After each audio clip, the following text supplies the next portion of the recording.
Mirëmëngjesi të ndëruar shikues, jeni me edicionin e lajmeve të orës 9 në radio-televizionin publik të Kosovës. Në dhomat e specializuara të Kosovës në Hag, sot mbyllen deklaratat përmbyllëse të mbrojtjes në procesin ndaj Hashim Thaqit, Kadri Veselit, Recep Selimit dhe Jakub Krasniqit. Se çka do të përmbaj kjo javë në Hag, e kemi në linjë direkte gazetaren ton Donika Sherifi nga dhomat e specializuara. Përshëndetje, Donik, cila është agenda e dhomave të specializuara gjatë kësaj jave në Hag? Mirëmëngjesi edhe për ju, pra ne ndodhemi këtu para objektit të dhomave të specializuara të Kosovës në Hag të Holandës. Qysh për herët palët mbrojtëse, avokatët dhe të katër të akuzuarve, si dhe prokurorët dhe trupi gjykues, kanë arritur në objektin ku pritet sot vazhdimi i fjalëve përfundimtare të palëve.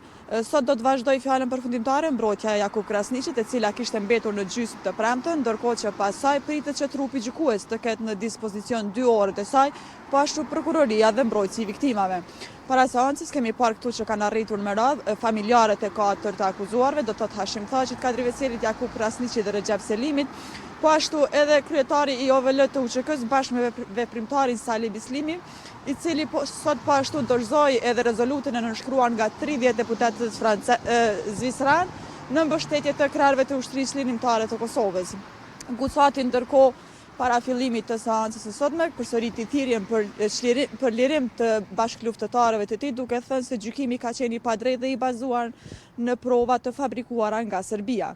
Familjarët po ashtu nuk dashën që të flasin para mediave, qysh nuk kanë folur qysh nga fillimi i këtij procesi, pasi që kanë thënë që do të presin një herë të përfundojnë seancat. Ndërkohë, seanca e sotme, pas atyre që janë parapar, të mërkurën pritet që katër të akuzuarit të kenë fjalët e tyre për herë të fundit nga 20 minuta secili, ku do të flasë për procesin gjyqësor ndaj tyre.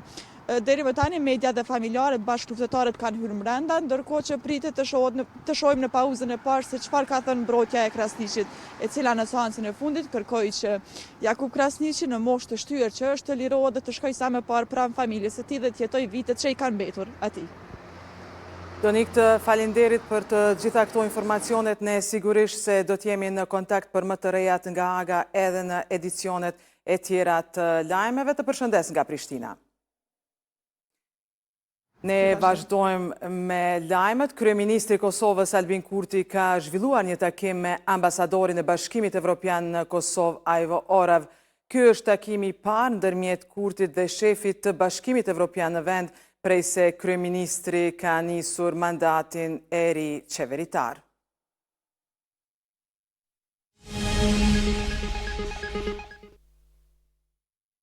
Në Kuvendin e Kosovës vazhdon seanca e jashtëzakonshme plenare për shqyrtimin e buxhetit të shtetit për vitin 2026. Kryetaria e Kuvendit Albulena Agjiu njoftoi se seanca nis në orën 10, pas shtyrjes bërë të premten për shkak të kërkesës së opozitës për më shumë kohë shqyrtimi. Projekt buxheti në vlerë rreth 4 miliardë eurosh u kundërshtua në lexim të parë nga partitë opozitare, të cilat kërkuan kohë për analizimin fakt të dokumentit prej rreth 700 faqesh dhe për paraqitjen e amendamenteve. Kryetari i Komunës së Prishtinës Përparim Rama ka kundërshtuar mos përfshirjen e buxhetit të kryeqytetit në buxhetin e Kosovës, duke theksuar se dokumenti është miratuar nga Kuvendi Komunal dhe është dorëzuar brenda afateve ligjore në Ministritë Përkatëse. Ai e cilësoi këtë veprim si shkelje të ligjit dhe paralajmëroi se nëse buxheti miratohet pa Prishtinën, çështja do dërgohet në gjykatën kushtetuese të Kosovës. Rama shtoi se mbetet i hapur për një zgjidhje të menjëhershme institucionale.